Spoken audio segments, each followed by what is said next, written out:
Back in high school, I remember how I used to do two things, and I would do them all the time. I would be depressed, and I would love to talk to my friends about how I was depressed all the time, and they would give me sympathy all the time. They'll be telling me, oh, you'll be okay, everything will be fine, it's not your time right now, and eventually your time will come and you'll be okay. It made me feel genuinely good. Genuinely good. I felt better after hearing those words. Maybe that day I wouldn't go to sleep as depressed, but my depression only continued to get worse and worse and worse and worse. Even though I was getting all this sympathy from my friends, it came to the point where I was on a walk back from university. I graduated from high school. It had been 1 year since I graduated from high school, and I was walking back from a class that I hated, going to the bus stop to take the bus that I hated. I was too tall to fit in. I'd always bang my head on the roof when I was trying to get up and sit down. And I reflected back on my life, and I almost had a mental breakdown right there in the middle of campus, where I am in the exact same position as I was last year. I haven't progressed a single bit. In fact, I probably got worse because my depression was worse. I hated myself even more, and I somehow lost all my social skills, even though there was none to begin with. Nowadays, I'm doing much better, thank God. While I was making this YouTube script, however, I was reflecting back on my high school days, and I realized that my friends did not care one bit about how depressed I was. I remember we would sit in this table in the corner of the library, and it was kind of like our table where me and my friends would sit around, and this would be the table where I would be talking about all the time. I would hate myself. I'm so depressed. Oh man, emo phase. You get what I'm saying? My friends would just have blank stares. They were like, "Hi, bro. Good, cool story, bro." Just awkward silence. They did not give an ounce of a crap about my problems. And a year later, me walking back from campus, having that mental breakdown, I think I realized that no one's coming to save me. The reason that I'm still in the same position, actually technically I'm in an even worse position than I was a year ago in high school, is all because of me. No one's coming to save me, just like no one's coming to save you. It's nearly the end of the year, you know? November 25th when I'm recording this YouTube video.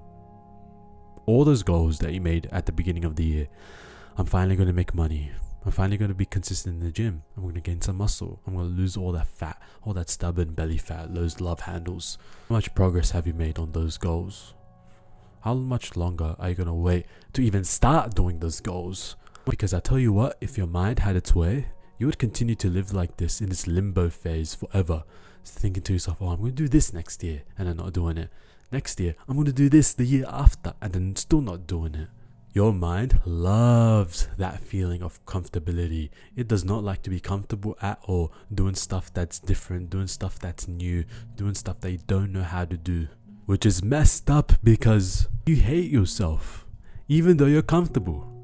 I hated myself, even though I'd play video games all day, eat junk food, never leave the house. That's a pretty comfortable existence, wouldn't you say?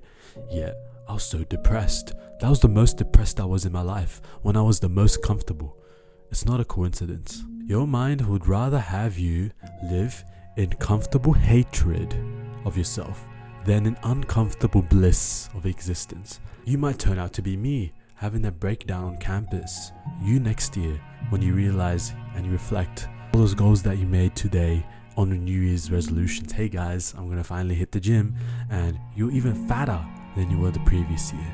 You still haven't done anything. You still haven't made any goals, any progress towards your goals. You're feeling even more pressure from your friends and family to make something of yourself. Doesn't that scare you? You can cope and cope. You cope and say, no, this next year is going to be different. Next year I'm actually going to make progress towards my goals. But wasn't that the same thing you said last year? And you blinked and it's already the end of the year.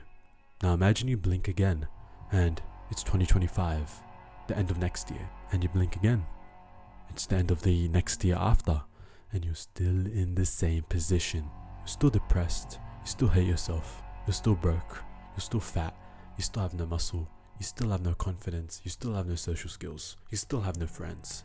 If you did the work, if you put in the effort, you can transform yourself in little under a month. But instead you say, no, tomorrow. I can say all the buzzwords, I can say all the David Goggins motivation that I can, but If that doesn't scare you, if that doesn't grind your gears and get you to push yourself and finally put in the work, then nothing really can.